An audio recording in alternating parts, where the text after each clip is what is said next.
have the author of the book, Love You, 12 Ways to Be Who You Love and Love Who You Are, Dr. Denora Nieves. And I wanted to welcome you. We're so excited that you're doing this. So thank you so much. Oh my God, thank you for having me. I'm so excited too. Dr. Nieves is also known as Dr. D. She's a personal and professional development coach and behavioral scientist. She has her PhD in sociology and her MA in communications. In addition to a professional background in coaching, counseling, mediation, and management, she is also a writer, poet, actor, and artist who blends academic training with professional experience, spiritual intuition, and real-world edge. So, Dr. Nieves, I wanted to start by asking you what led you to write this book and why now? Okay.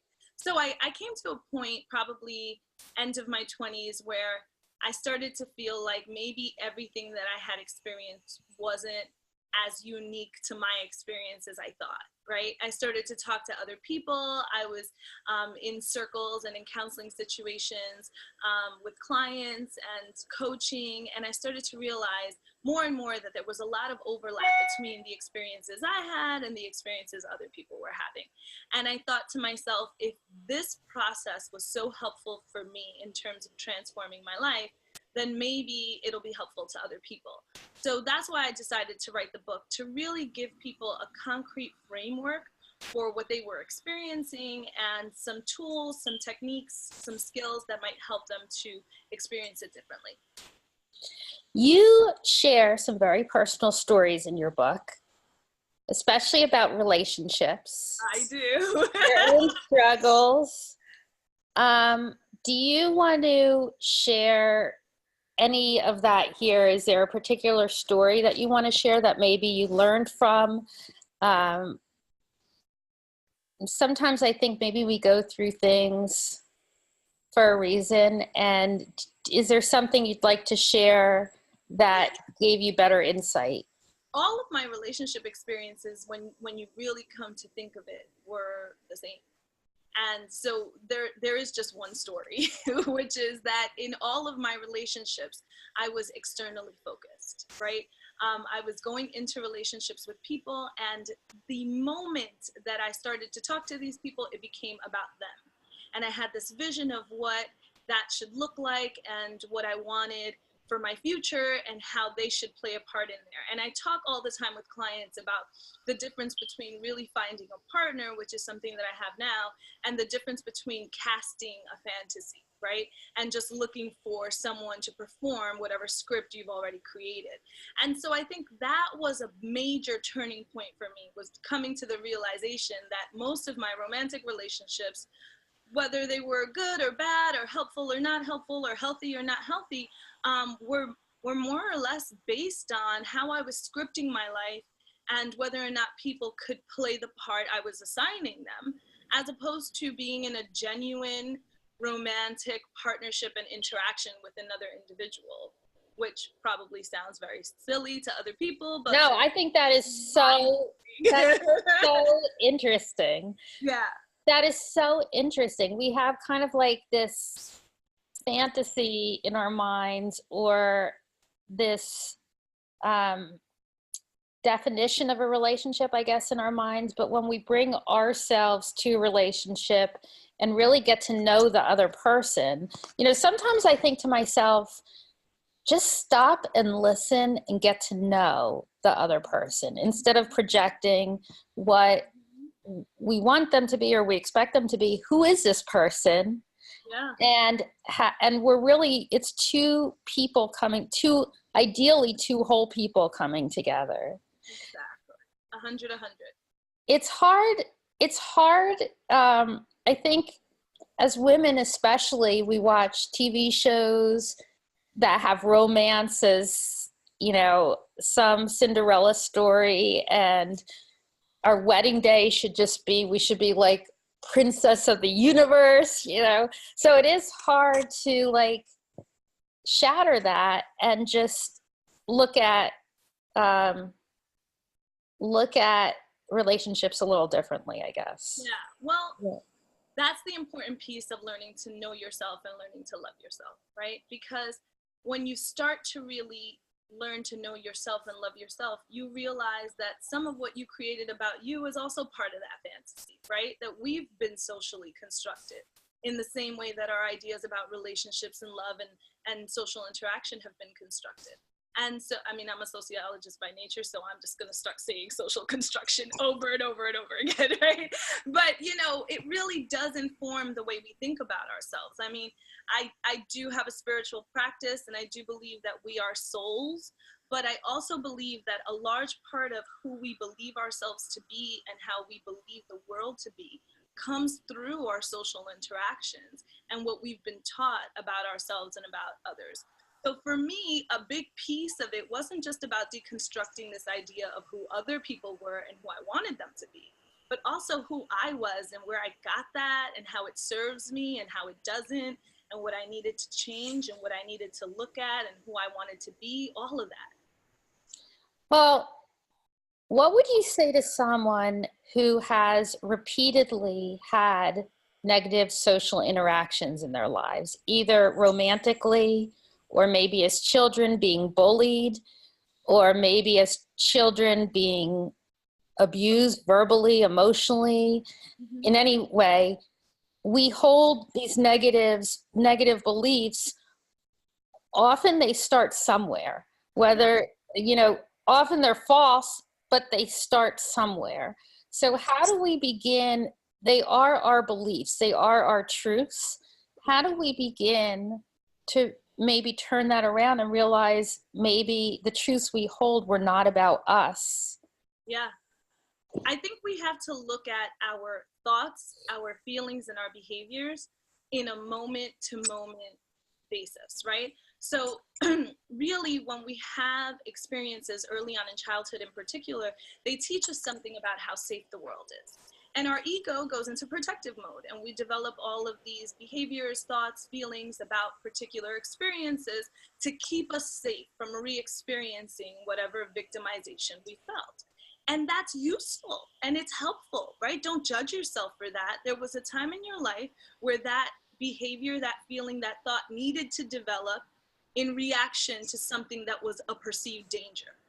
The question is, as you grow up and you realize that you have changed, right? And that your situations have changed, that your circumstances are different, that you have access to different people and different resources than you once did, do you in accordance change the thoughts and the behaviors and the feelings? See, that's what we don't do.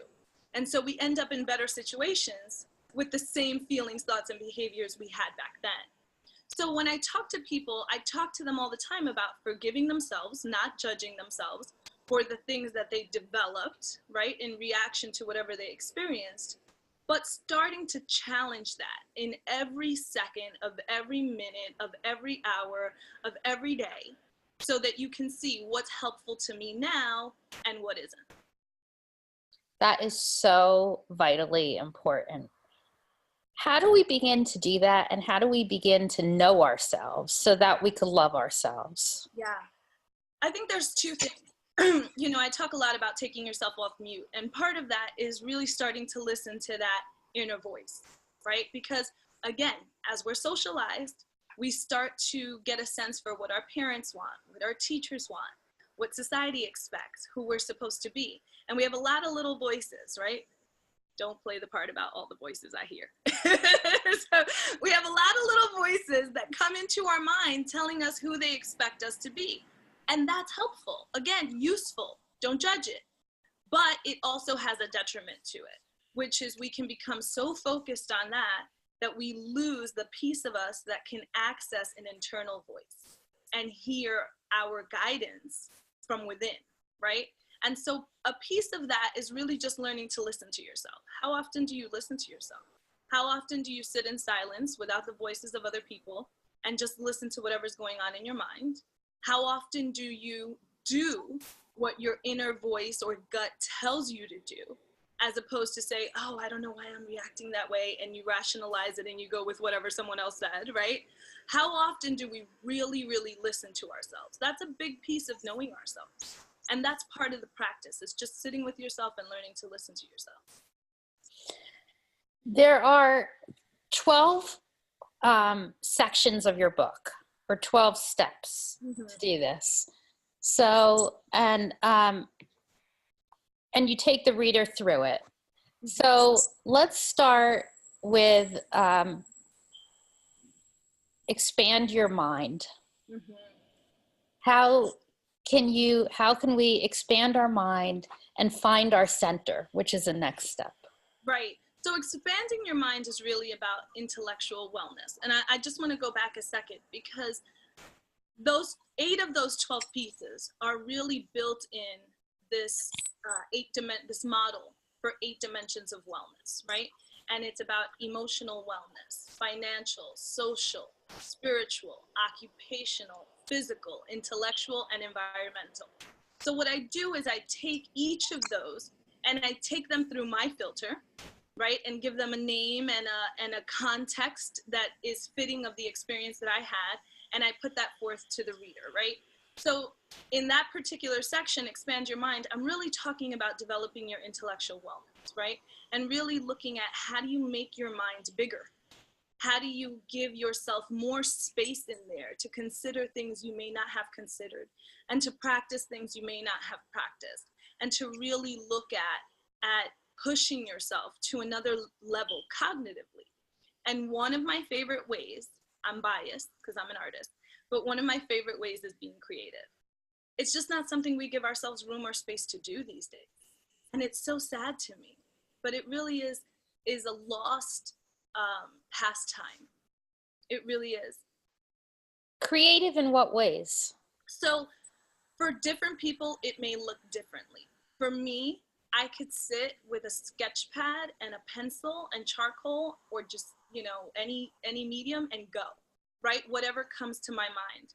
For some people, it's writing. For some people, it's knitting. For some people, it's murals. For other people, it's crocheting, right? So it really depends on what moves you. And you may have to try 2 or 3 different activities to really get a sense for what you enjoy. But the point of it is to expand your mind by getting out of your mind, right? And allowing yourself to be moved by something that's not rational, not based in whether or not people are going to like it, whether or not it's going to sell, whether or not it's going to move you forward, whether or not it's part of the to-do list, whether or not it's on the goal plan, right? None of that. But just really getting into a moment where you can channel some energy coming from somewhere else that's expanding your mind without necessarily using the pieces of your mind that you're used to using. You know what? You're preaching to the choir, because first of all, my mom was an art therapist. She was a nurse and an art therapist. And I've always used art. I wasn't born with this innate talent. Like a sketch pad would not be my thing, because I wasn't born, like she could sit down and draw someone's portrait. I cannot do that. But I got very into beadwork with like little tiny seed beads, the tiniest seed beads. Now I wear glasses when I do it. It's the kind of thing that when I'm doing it, I lose track of time. There is no time. I just sit and I create. And I realize that it's not about the end result. And I don't sit down with an end in mind. It's like the journey of where the thread, once it's with a needle and thread and seed beads, and it becomes like the journey of where the beads want to go. It's just, I can't, the way I put into writing is there is an analogy to life, because the beads become channels or tunnels, and you kind of bring them all different directions and different patterns and colors. And I have an 8-year-old daughter. I do beadwork. She does other forms of art. And I say to her, it's not about the end result. It doesn't matter how it comes out. It's about the process of letting yourself create. There's no right or wrong. And I have one more story about that. We were coloring one day these farm animals, and I got a monkey. And I said to my daughter, I can't color the monkey because I can't find the brown crayon. And she said, Mom, color it purple, make a rainbow monkey. And it dawned on me that we're so conditioned that even coloring in my own living room, I had to color the monkey the right way. And suddenly I started drawing the monkey pink and purple and whatever. And it was so freeing and liberating. So I agree with you completely with therapy, with expressive therapies. Yeah. No, and you said something that was so important there, right? It's very key. I'm like making a note to myself on the side, right? Which is the right way. I had to color it the right way. Right. And that is such a killer of creativity. This idea that there is a right and wrong, that there is a good or bad, that there is a perfect or a imperfect, right? That we look at creativity through this, even our creativity, we look at through this lens of judgment, right? And so that's a piece of what I encourage people to do in expanding their mind and really improving their intellectual wellness, is to look at how they judge themselves and then give themselves permission to stop. Just stop. Erase this idea of right and wrong. Erase this idea of good or bad. Erase this idea of possibly perfect or imperfect. Just totally erase it and do whatever moves you. Color whatever, right? Why not? For the rest of my life now, I'm going to be like, why not make the monkey purple? That's it. Why not make the monkey purple? Why are we not all out there making the monkey purple?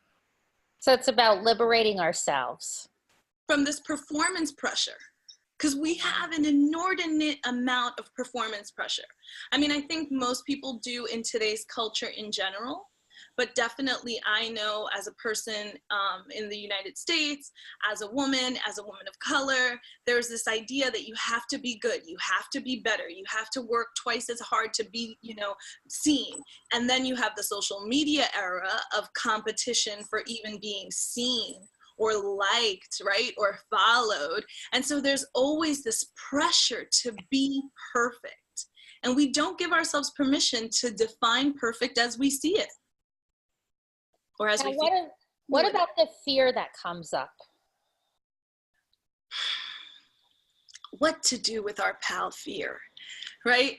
The thing about fear is it's perfectly normal, it's appropriate, and sometimes very helpful. The question is it a friend that mumbles, or is it a megaphone, right? The question is, does it control your movement? Does it control your attitude? How much power does fear have, right? So I think whenever I'm drawing, now I don't know, I assume there are people who have totally surpassed fear. I'm not there, right? But when I'm drawing or when I'm sketching or when I'm painting, I have a thought of what if nobody likes that? What if nobody ever looks at this and thinks it's good? What if I'm only a good artist in my mind? That happens. I think that's appropriate. I don't judge myself for that thought. I don't think the fear of it is bad.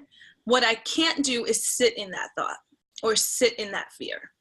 And I think that's a big piece of it, is how much power do you give to your fear? That's a great answer. And acting, I think I think a lot of people think you have to get rid of your fear before you could take a step.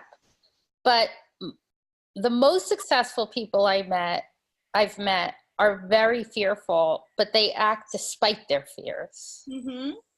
And then their fears quiet down. Yeah, I think my fear all the time because I know that I'm a rational human being, which means that every fear I have came from somewhere that makes sense. I know that. So there's no reason to judge the fear. There's a reason it's there, and there's something it's warning me about. And at some point in my life, I had an experience that warranted that warning, right? So that's okay, it's fine, but I'm safe now. And so one of the things I constantly remind myself is that fear may have kept me safe in a different time, but I don't need it now because I'm safe now, right? I'm safe now. I'm safe in who I am. I'm safe in how I feel. I'm safe in the way I experience the world. I'm safe. And so when the fear pops up, I'm like, thanks for coming.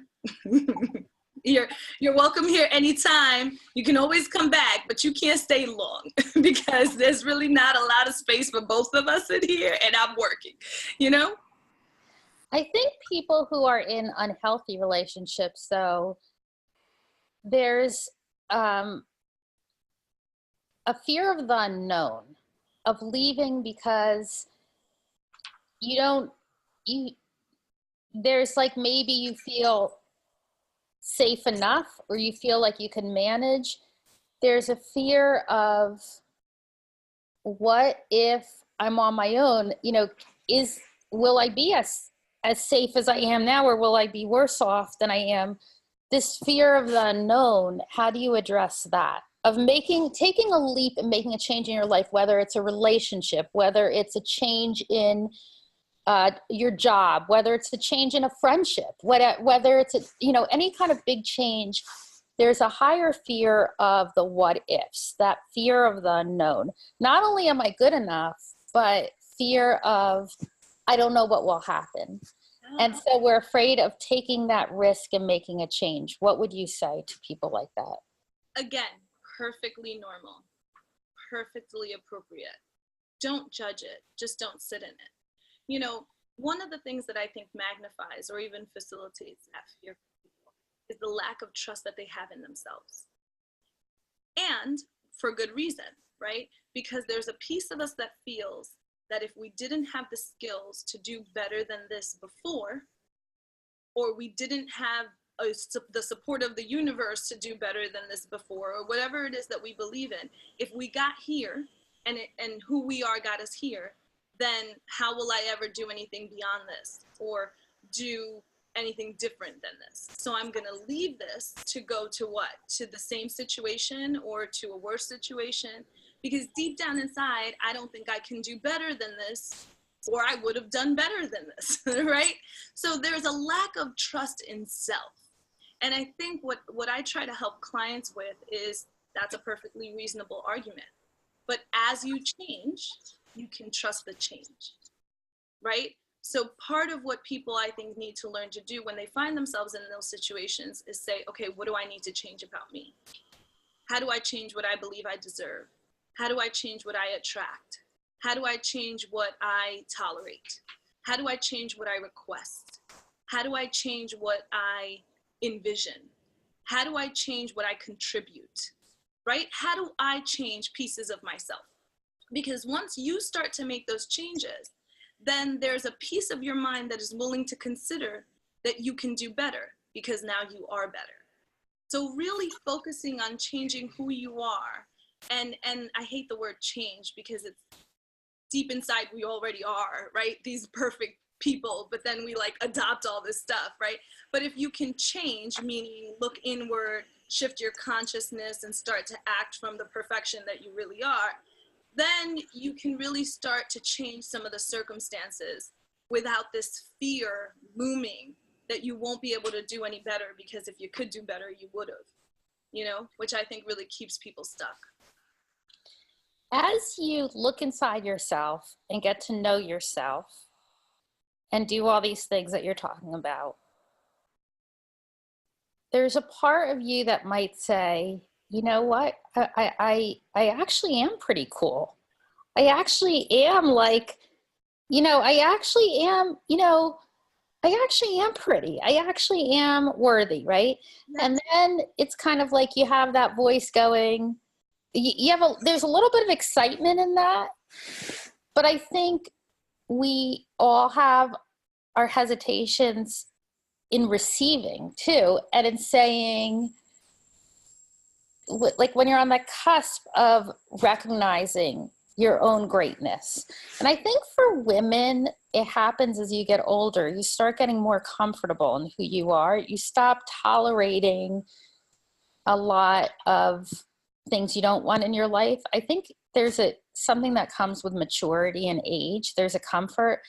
So what can you say to people who are on that cusp, who are afraid to receive, even receiving self-love, even accepting self-love? When you do start to realize your own greatness and you do want to love yourself, But I think also as women, we're great at standing up for everyone else. We're great at giving, but it's harder for us to receive. It's harder for us, like if there's a piece of cake and there's one piece left, the right thing to do, again, right, is to give it to someone else, right? So I don't want the cake, Roxanne. You may want to use another analogy with me. Okay. But like, how do we start to also say it's okay to receive? Even if we're given a compliment, we shrug it off, right? Or I could stand up for my friend and say, you are beautiful, you are talented. But when I start saying that to myself, it's like innately, give it away. Don't take it. Give it away, you know? Let me just shift a little bit of the language there. It's more than okay to receive. It's respectful to receive. It's honorable to receive. And I don't think we're taught that. I think we're taught it's respectful to give. Yeah. It's not respectful to mutually exclusive, right? What would you have to give if you never received anything? That's true. Right? That's true. They're not mutually exclusive. And I think that's a big piece of where we get caught up, particularly as women, as you mentioned, which is such a, it's so true because we're, again, socialized to be the caretakers and the nurturers and to hold everything down. And, you know, particularly again, in this post-feminist, I hate that term, but I'll use it anyway, you know, era where it's like, we have to be the super women. So we're not just nurturing and giving over here, but then we're bossing and controlling and putting up presentations and running businesses over here. And so we're in charge of everything all the time and it's chaos and crazy, right? And so there is a piece of us that, again, it's all about being external. What are we putting out? What are we putting out? What are we putting out? What are we putting out, right? To take care of other people. But what could we possibly be putting out if we don't have anything inside? What are we putting out? And I tell women that all the time. It's all about the output. But if you're not filling yourself up, what's the quality of the stuff you're putting out? Right? Right. So this idea that the input and the output are mutually exclusive is absurd, right? You would never build a business on a budget where you have all expenditures and no income. You just would never, who's gonna fund that? Like, right, that's crazy. It really is a shift in the way we think about ourselves. We have to be complete. We have to be whole. We have to be full. And that has to be our number one priority. Because if other people are looking out for them and we're looking out for them, who's looking out for us? Right? So really fixing may not be a good word, shifting the way that we think about ourselves and being comfortable in that, right? And putting ourselves and our wellness first and making it a priority, guilt-free, unapologetically, because there's a consciousness that helps us to understand that the only way we can ever really be helpful to other people is if we're complete, is if there's a fullness and a wholeness inside of us, right? Otherwise, you're giving people what you don't have, and it's insincere and disingenuous. So tell us what that looks like. So you went through a lot of crap in relationships. Yeah. And now you said you're in a really healthy, happy relationship. Yeah. What does that look and feel like? And how do you define a good, healthy relationship with yourself and with others? I can breathe and he can breathe too. It's really simple. There's not a lot more than that. I tell people all the time, you know if your relationship is healthy or unhealthy by how much oxygen you have. How much oxygen do you have in that relationship? Right? And it doesn't have to just be a romantic relationship. It could absolutely be a friendship or a relationship with a parent or a sibling or even with your child. I see moms all the time. Their children walks into the room, they suck the oxygen out, right? It's like, okay, now it's all about them. I gotta do this, I gotta do this, I gotta be the perfect person. I can't think, I have to figure out, it doesn't matter. What do they need? I have to, did you breathe? Have you breathed? Can you breathe in that relationship? There's a good chance if you can't breathe, honey, that other person ain't breathing so well either, right? And then you put yourself in this victim category where you feel like you've given up your breath literally for this relationship. And they're not doing the same because they can't breathe either, but they haven't been able to figure out how to put that into the same aspect of performance that you have, right? So you're waiting for this reciprocity that's not coming, and then you're resentful because you're not getting what you never asked for, because you can't ask for anything when you can't breathe. So really the question in a healthy relationship is, how are you guys breathing? How's the breathing? Can you breathe? Can you relax and be you and laugh and enjoy? Yeah.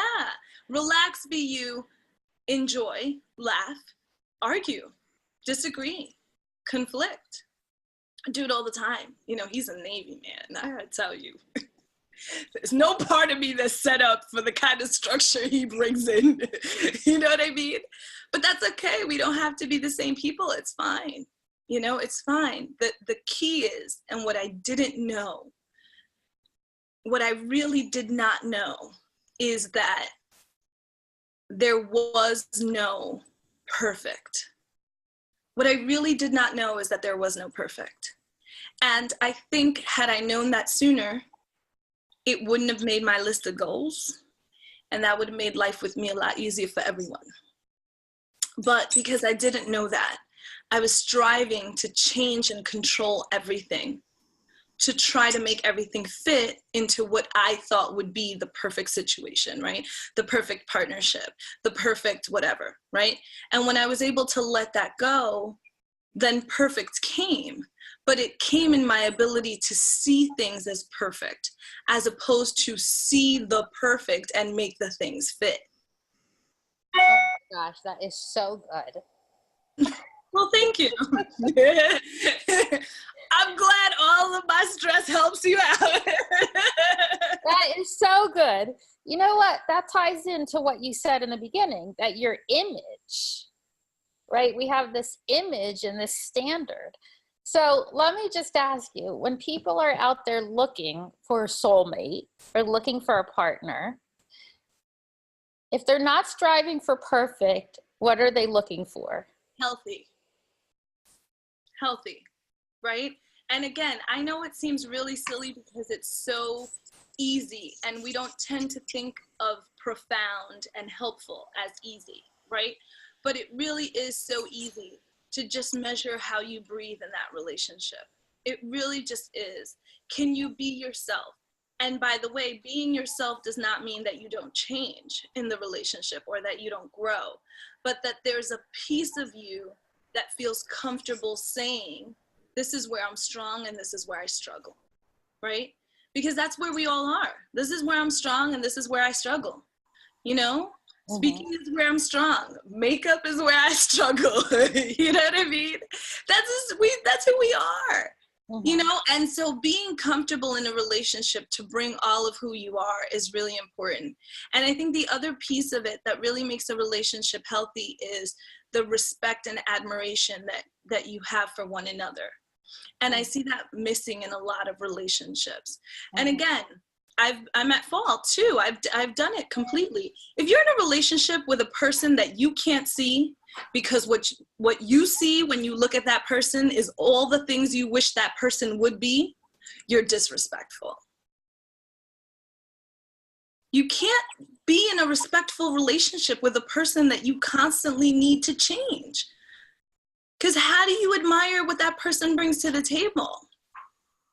So how do you change that? You change you. Because there's a really good chance that if you're in a relationship with a person who you constantly want to change, you're using that to distract you from the person that you constantly judge, which is you. You're using that to externally focus you away from the work you could benefit from doing, which is on you. Because doing it on us is scary. Mm-hmm. So we much rather do it on other people. Again, hi, been there. Not only the president, also a client, right? I've been there. I get it. I totally get it. It's so tempting. So much of my fear was about if I become who I want to be, will I lose the relationships I've built, which are based in who I was before, right? And so rather than change and let the chips fall, what I wanted to do was work on myself, but only if I could change everybody around me at the same time so we could all go together. How crazy is that? What was I doing? I don't know. I thought it was so smart at the time, right? So really think about how you're using your relationships with other people, because you're not the victim. If you're in a relationship with people who you believe make you unhappy, why are you choosing that relationship? What about you? What changes about you are you avoiding? That's a great. question. Now, I have like 2 more questions, but, well, I could ask you a lot more, but time management. So as we get older, there's wants and there's responsibilities. There's like the have-tos. And I feel like the have-tos, the responsibilities, increase. We could be in the sandwich generation, taking care of our parents and kids at the same time. Mm-hmm. We have full-time jobs that are more than full-time, that have us pulled in all directions, that are very demanding. We have health needs, like we need to fit in a decent amount of sleep, we're told, right? So I'm always like, I hate to say it, but if something's going to give, it's usually my sleep. If I have to do this, well, I'm just going to have to get by on 5 or 6 hours of sleep that night. But then I'm exhausted and then I'm not functioning right. So where do we plug in time for ourselves when to get to know ourselves, to be with ourselves, to be in ourselves, to hit the mute, to turn off the mute button, to listen, to observe? How do we do that? How do we make time for ourselves, with ourselves, when we're so overstretched as it is? Because I think ourselves tend to come last. Our basic needs tend to come last often when we're so overstretched. You know, I know moms and dads working, they get home at 8 o'clock at night, then they have to pick up their kids from aftercare, then they have to feed them, da, da, da. By the time they're done and have their kids to bed, that they could first take a breath, it's like 10:30 at night. And, you know, it really, there's a practicality thing here that I think it's really difficult as you get older. Yeah, no, for sure. Here's the thing. You will fit in what you prioritize. So it's much less about time management and much more about prioritizing yourself. You will fit in what you prioritize. I see people fit in all kinds of things, right? You will fit in what you prioritize. So if you're not fitting yourself in, it's not a question of whether or not you have the time. It's a question of whether or not you believe you're important. That's all. Because when you believe you're important, you wake up with that. You wake up with that. You'll set your alarm an hour early to do something for yourself. If you're going to sacrifice the sleep anyway, screw it. Sacrifice the sleep for yourself, right? So really, it's about whether or not you think you're important enough for your own time. And then everything else in your life has to revolve around that. And you will teach that. I tell moms all the time now, I don't have any children, so I'm aware that there's a limitation there, right? But I live often at a home when I'm in New York that's full of people, and my niece is 10, and I know what that looks like, right? Get up in the morning, 7 o'clock, get that hair ready, which, by the way, she's Puerto Rican, so those curls, that's a good half hour, right? Then we're talking about get her to the bus stop, then my sister's going to work, then we're picking her up at 3 o'clock from the bus stop to take her to mathnasium because she's got math tutoring. Then after math tutoring, she might have swim, we got to bring her back, do this homework. What is this homework, by the way? That's another good 2-3 hours. I don't even know how to add like that, and I'm a PhD. Then we get through all of that, we go into, you know, take a shower, do this, clean up the room. I mean, yeah, I get it. You feel like you can't breathe. So what I say to people all the time is, what if you got up a half hour earlier and just did a meditation, or 10 minutes earlier, or 15 minutes earlier and just did a meditation? Can you really not find 10 or 15 minutes? And if your answer is no, it's not because you don't have 10 or 15 minutes. It's because you don't think you're worth 10 or 15 minutes. That is a great answer. That is a great answer. And sometimes we do it together. I've actually sat with my 10-year-old niece and just started the day, all of us, with a meditation, because The other dangerous piece of this is that we pass on to our children how not to take care of themselves either, right? We think we're being loving, we think we're being giving, we think we're being generous, we think we're being responsible. But in all of our giving, what we're teaching them is that a good person gives. And so have you taught them how to set a boundary? Have you taught them how to take some time out, right? Like I'll look at my niece and be like, oh, we're gonna go into quiet time because I just need some quiet time. She doesn't see it as rejection. She'll hold my hand, but she won't speak because she understands and respects quiet time. And now she'll ask for it. Mm-hmm. It's important. It's a skill. Yeah, I make time for myself, but I apologize for it. Like, you know, I make time. My beadwork is like my meditation, and then I'll say I'll take some time to do it, and then I'll apologize. So I guess it's also not like stopping the apologies too, right? Not feeling guilty, because here's the thing: we take care of ourselves, and then we teach other people how to take care of us, right? If what you're putting out into the world is that you're not going to take time to take care of you, and that when you do take care of you, you have to apologize for it because you did something wrong, then what you've said to other people is taking care of me is not important. So when all those people start to move into the world and don't give a crap about what you think, how you feel, or how you move, don't be mad at them. They're loving you how you taught them to love you. You taught them that you weren't important, because why would they take time for you? Someone asked, would you discourage someone from entering a relationship if they do not love themselves 100%? I don't discourage people from entering in relationships, because relationships teach us a lot about who we are. But I do think there's a certain level of honesty that you have to go into a relationship with. And relationships, which is a very general term, can look in a lot of different ways, right? So I wouldn't encourage someone, different from discouraging them, I wouldn't encourage someone to go into a committed, predictably long-term partnership with another individual if they're not at a place where they feel like they're loving themselves. But you can date, you can meet people, you can go out into the world. My favorite thing to tell people to say is, I don't know what I'm doing. Tell them that. Be honest with people about where you are. I don't know what I'm doing. Again, here's where I'm strong. Here's where I struggle, right? Be honest with people. I think what gets us in trouble is we go into relationships and we're not honest about who we are, or what we bring, or what we want, what we're looking for, where we fail. I hate that word. Where we struggle, right? Where we could do things differently, what lessons we learned from past relationships that we need to work on, you know, and what kind of things we really need to. I'll say to my partner, and he'll say to me all the time, okay, that just triggered me. I don't think it's about us. I gotta search for where that came from. I'm gonna get back to you. You know what I mean? We're all bringing in a lot. We bring into relationships a whole lot. And we just have to be honest about what that is. Absolutely. Okay. And this is my final question. What would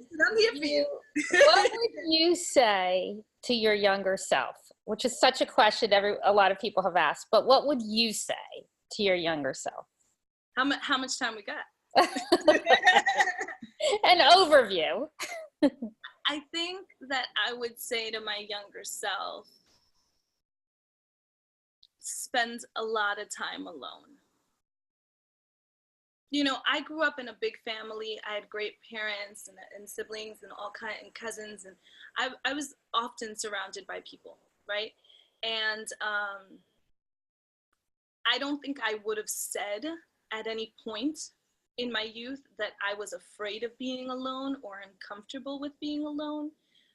And then the divorce, right? And then I was alone.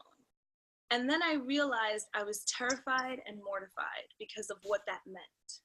I associated loneliness with, or being alone with, being unsafe, right? As a woman in this society, right? I like couldn't watch Law and Order for weeks at a time because someone's gonna break into this apartment, right? It was that visceral. I associated being alone with failing, because if I was good at relationships, I wouldn't be alone. I associated being alone with so many things that I wasn't really able to unpack until I was alone. And I was really spending some time with myself. And then once I got through all the crying and the horror, and I got to enjoy that time, being alone became so amazing. And I think if I would have known how amazing being alone was earlier, my standard for being beside me would have been way higher. Right? It's like I say in the book, there was a time in my life where things had to be bad just for me to go. It had to get bad and then I would leave. But as I got to be alone and being by myself was so good, then being with another person had to be phenomenal just for me to stay. Otherwise, I'm out because I got this really good thing over here by myself, you know? So that's what I wish I would have said to myself as a younger person, is just really spend some time by yourself and figure out how amazing you are alone, because it raises the bar for who you allow in such a way, because now they got to be they got to be good enough to compete with you just being with you, and that's hard. That's great answer. Okay, let's hold up your books. Okay. And just explain, well, first of all, are they available on Amazon? Where are they available? And you have a workbook also. So do you want to hold each of those up? Yeah, so we've got Love You, 12 Ways to Be Who You Love and Love Who You Are. That's the original version that's available online, the ebook as well as the soft cover, right? We've got Love You for Latinas. This is the Latina edition. It takes you through a few additional thoughts and practices that are really specific to the Latina community in some ways. I think all women can benefit from it, because I know a lot of Italian women who are like, hey, that's me too, you know? So I do think that, as you and I discussed, the demands that are put on particular genders and ethnicities and whatever are really common. This is just how they show up for us, right? So you've got that. And then we have Love You, the workbook. And this takes you through activities in each dimension of wellness that you can do. Everything from a skills assessment to journaling. You have actual tangible activities like what we talked about with drawing and reading and writing. So all kinds of exercises that you can do in the workbook. So we've got Love You, the Latina edition, and Love You, the workbook. That's wonderful. And they're all available on Amazon and pretty much wherever books are sold, Barnes and Noble, all over. Just Amazon right now, but from your lips to God's ears. Okay. And also, could you say your website, and if people wanted to work with you or contact you directly, is it through your website? Yes, absolutely. So it's dinoranieves.com. That's www.dinoranieves.com. That's my first and last name. What is your number one hope that people take away? Your number one message, if you could narrow it down to one, or one of your top ones that you'd like people to take away from today, from you, from this book? Yeah, said it before, say it again. Put your wellness first. Make it a priority, guilt-free, unapologetically. You deserve every moment that you have to give, all of your time and all of your energy. Dr. Nieves, thank you so much for being here. This was so much fun. I appreciate you having me. Thank you for everything you are. You are really wonderful. And I can't wait to do the workbook myself. Yay! I can't wait to hear how it goes. Let me know. Okay, I will. Thank you. Thank you so much. Have a great day.